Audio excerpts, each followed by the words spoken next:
Welcome to Networking RX, a podcast devoted to helping business professionals like you enhance your networking skills in order to become more proficient giving and receiving quality business referrals and improving the overall quality of your life and the lives of those around you. The Networking RX podcast is a production of AmSpirit Business Connections, an organization whose mission is to empower business success through networking. Welcome back for another episode. This is Frank Agan, founder and president of AmSpirit Business Connections. Thank you for tuning into the Networking RX podcast. For those of you who have been with the show for a while, subscribed, or just a consistent listener, you know from time to time I will have guests on. Great and awesome people talking about professional relationships and business networking, and today is certainly one of those days. Today I have on with me David Burkus. Did I say that right? Yeah, you got it. All right. David is he's a researcher and communicator, and he is shaping the minds of future businesses. He's a best-selling author of 3 books. The one that I was kind of referred to, we'll touch on a little bit, is Friend of a Friend, and explores the science of how networks and relationships drive business. Both inside and outside the organization. I look at organization as everyone's got an organization because we all have a network, and that's kind of an informal network. But he blends current research in psychology, sociology, economics, network science, and really kind of provides a fresh perspective on how to improve your networks and build those key connections. His books have been translated into a dozen languages. I didn't know there were a dozen languages. And he's got some TED Talks out there with over 2 million views. I watched one in leading up to this in preparation for the program. But you'll find the conversation interesting because this is not his opinion. This is cold hard fact. These are researchers out there doing this, and he's kind of compiled a lot of this stuff and brings it to the audience in a very practical way. You can, if you do a search, you'll find that he's got writings out there that appear in the Wall Street Journal, Harvard Business Review, USA Today, Fast Company, and others. And he's been on NPR, the BBC, CNN, CBS Morning News. David, welcome to the program. It's great to have you. Oh, thank you so much for having me. Yeah, well, part of the fun of being an author is learning how many languages a book can get translated into. So there you go.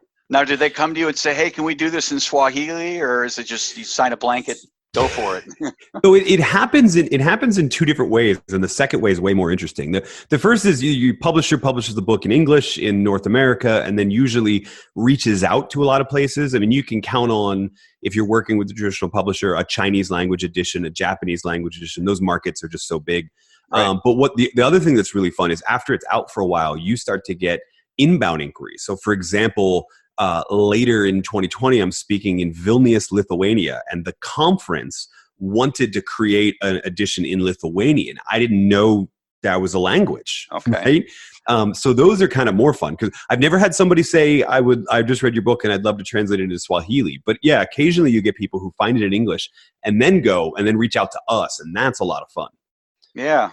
Well, I guess my first question is, or the question much of the audience will have is, how did you get going in this? How do you have an interest in this? That would be a good place for us to start.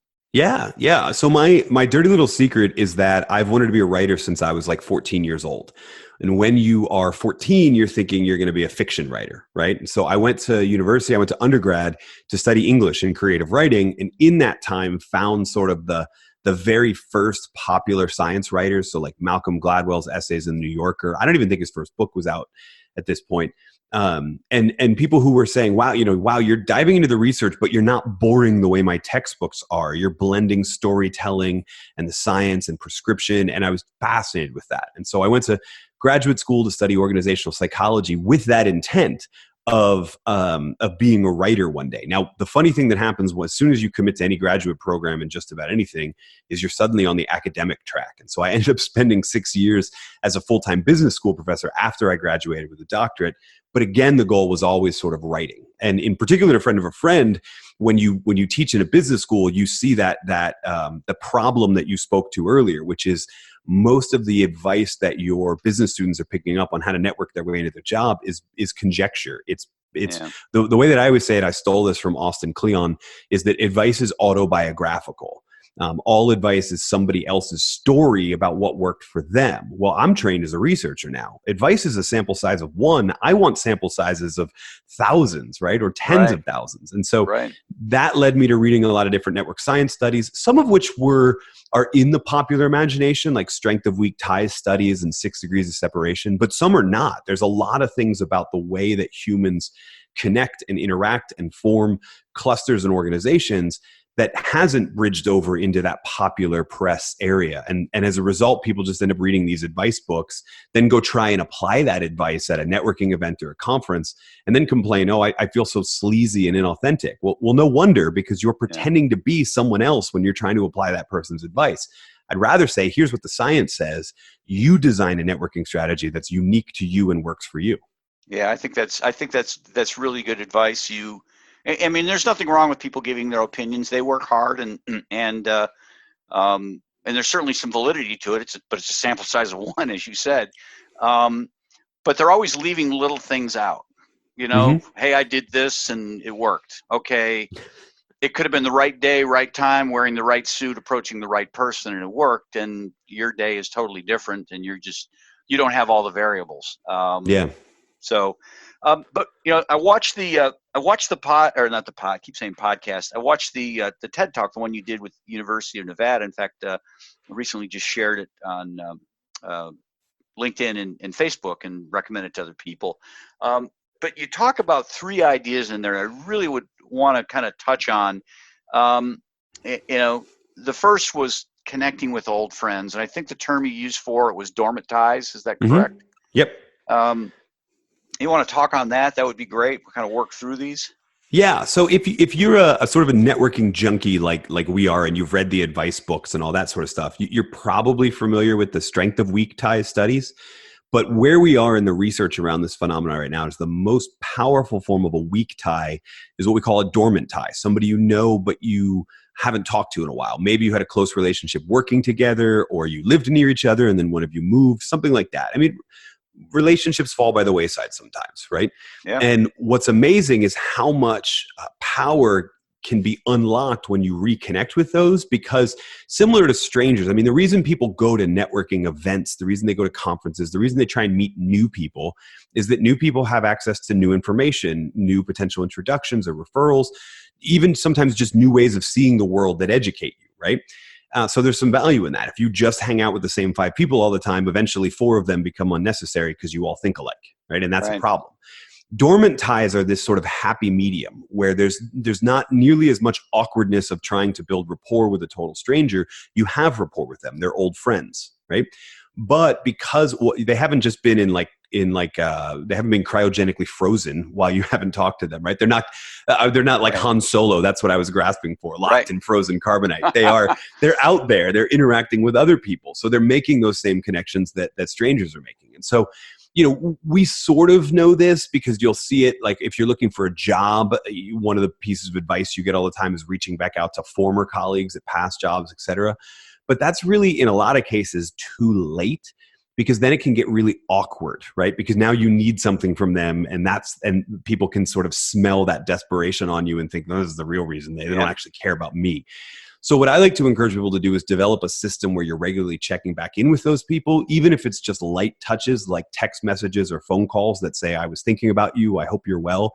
Those can go a really long way in resetting what I often call now the clock of awkwardness, right? Just there's a stopwatch that every interaction, once you're done interacting with somebody, the stopwatch starts, and just the longer it goes, the more awkward it gets before you got to reach back out to them. And so the goal is to develop that system of reaching back out to them regularly, because you have, you have no idea how much value could be unlocked in that check-in conversation. But what you want is that if they needed something from you or you needed something from them, it's just another conversation I have every once in a while with my old friend.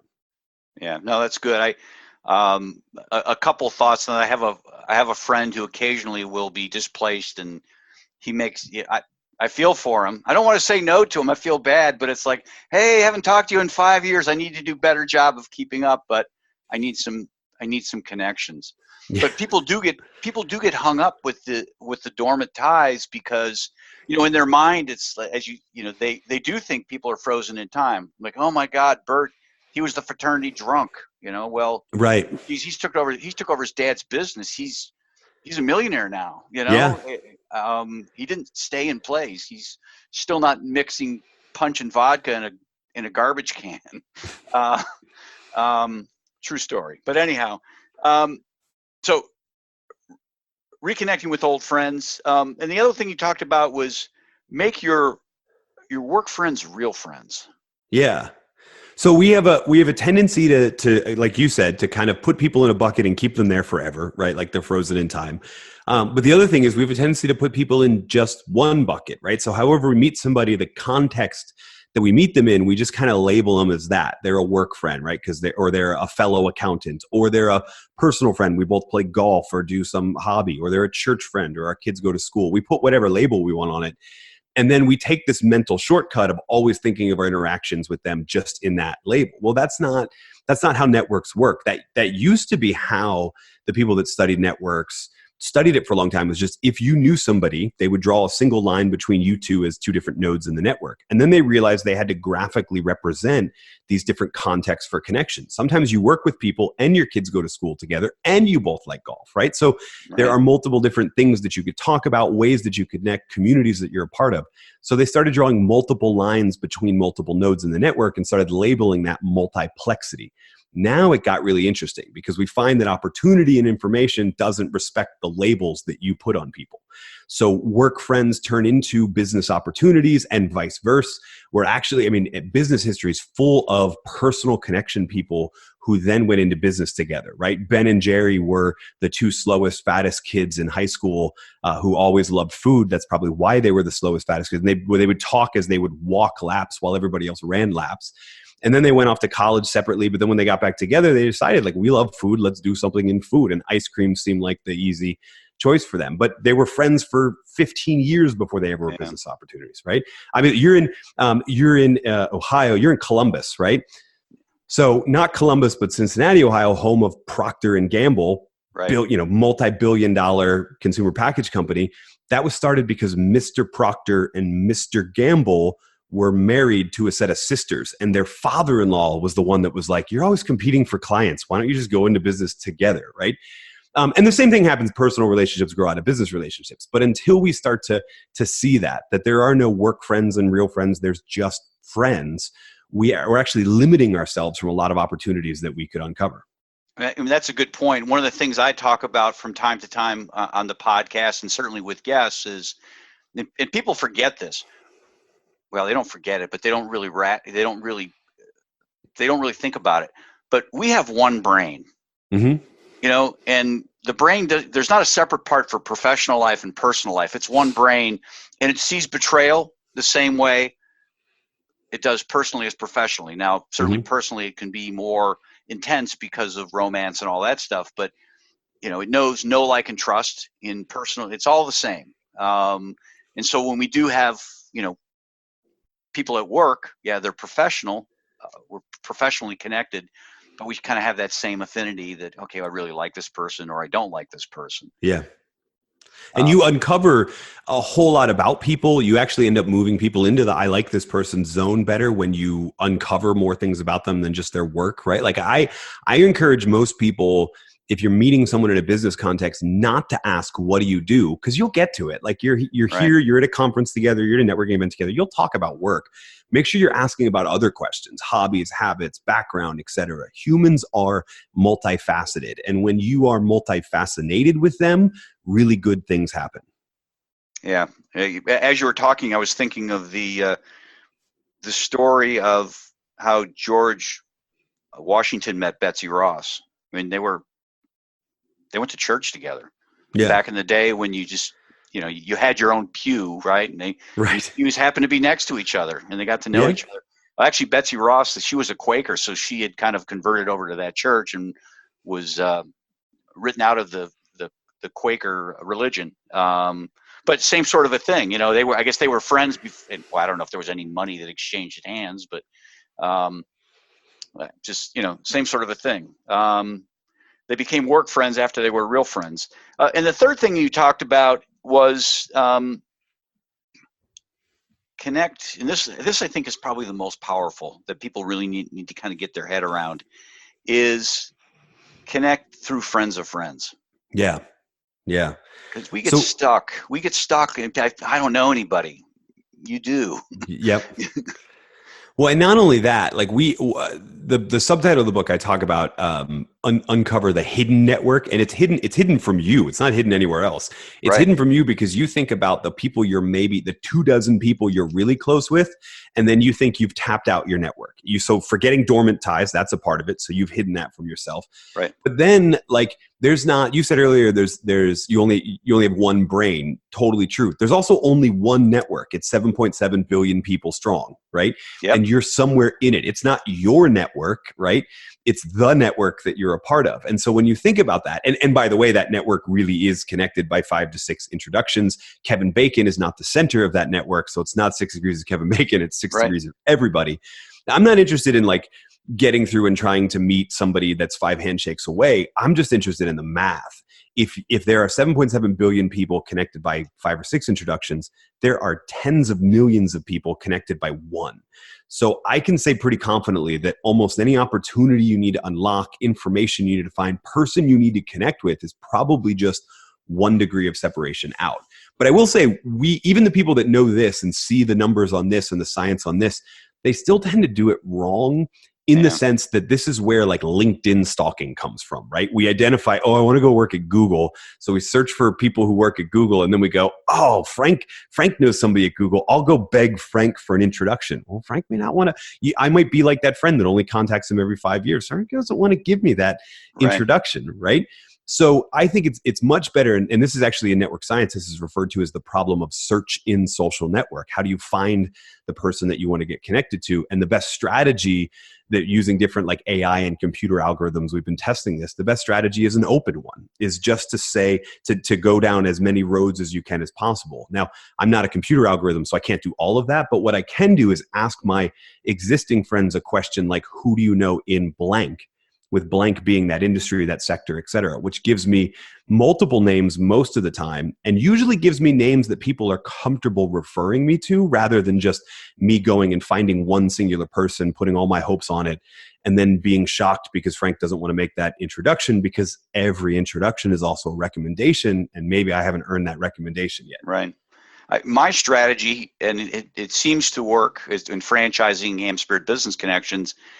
I just try and meet people, try and share the story and what I'm looking for.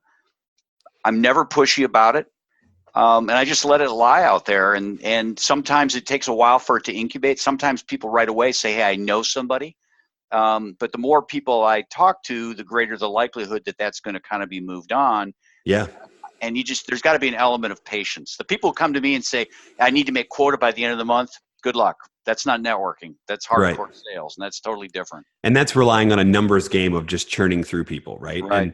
And that's a problem. And you probably do this without thinking about it as well, is you probably are giving that other person you're talking to a really clear description. In your case, because it's not who do you know in blank, like just who do you know that works in a company, but it's who do you know that looks like this, because this is the ideal franchisee, right? Like when I talk with sales groups, I always say, don't say, who do you know that wants to buy a car? Nobody wants to buy a car. What happens is people have a new member of the family and need to switch from a sedan to an SUV or whatever. So ask that question, right? Ask it in a way, your blank should be something that gets people a couple months later, they could still sort of identify, this is the type of person that Frank was describing. I should make that connection. And patience becomes a part of that, but it's far more valuable in the long term. Yeah. The analogy I use with people, because I'll get people calling me saying, hey, I just lost my job. And I tell them, I don't have a Greyhound bus driving around the city with employers. But I ask people, and somewhat rhetorical, But I say, imagine you're a decent golfer, and imagine you're ready to tee off from a 415-yard par 4 dogleg right. When you're about to hit the ball, what's going through your mind? Are you thinking to yourself, geez, I hope I drop it in the cup? Most people will laugh at that, but but I'll kind of go through and I'll say, here's what Tiger Woods wants to do, or any golfer. They want to hit it down the fairway, far enough and straight enough they can see the green on their second shot. Then they want to hit the green, and then 1 or 2 putt it, make par. That's what they're trying to do. And the analogy to networking, I tell people, is this conversation, us talking at a networking event, this is just a shot off the tee. I don't expect that I'm going to call somebody up and they're going to want to buy a franchise, or they're going to want to do business or hire somebody. But we're just playing golf. And it might take 12 shots, right? But no shot takes you further away from where you're going. Yeah, agreed. I mean, you can make the other one work. You can run to every networking event that you meet 300 people, and one of them just serendipitously is in the right position to buy, and then you go do that again tomorrow. But God, that's brutal. Who wants to live like that? Well, and people give that advice, but I think what ends up happening, David, is they forget the 99 times that they had their hat handed to them. And they forget that those 99 people remember what you were like. Yeah. And now you're cutting yourself off from going through friend of a friend connections instead of building new ones. Yeah. Let's change the conversation here. Let's talk about you. I've got an audience here listening. How can they help you? What would be I would say a good referral or a good introduction? What are you looking to do to build your world? Yeah, I mean, really, I'm trying to get the message of this.